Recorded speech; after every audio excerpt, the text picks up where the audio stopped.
গল্পের নাম চৌধুরী বাড়ির আলো।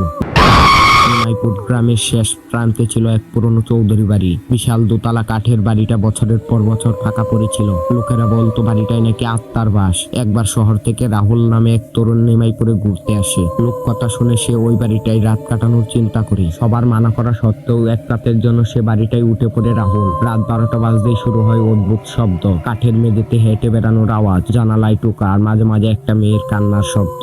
রাহুল ভেবেছিল হয়তো কেউ তাকে ভয় দেখাচ্ছে, কিন্তু হঠাৎ সে দেখে ঘরের দরজার সামনে দাঁড়িয়ে আছে সাদা শাড়ি পরা এক নারী। চোখে ঘন ছায়া, ঠোঁটে হালকা হাসি। সে ধীরে ধীরে বলে উঠলো, আমার সন্তান কোথায়? তুমি কি তাকে এনেছো? রাহুল চিৎকার করে উঠে পড়ে, কিন্তু তখন পুরো বাড়িটা যেন তাকে গিলে নিতে চায়। জানালা বন্ধ, দরজা আটকে গেছে। মেয়েটি ধীরে ধীরে তার দিকে এগিয়ে আসে। পরদিন সকালে গ্রামের লোকেরা চৌধুরী বাড়ির মাঠের সামনে রাহুলকে অজ্ঞান অবস্থায় খুঁজে পায়। সে শুধু একটা কথা বলতে পারছিল, সে এখনো বাড়িটায় আছে, সে আমাকে খুঁজছে। কেউ আর কখনো সাহস করে চৌধুরী বাড়ির দিকে তাকায়নি।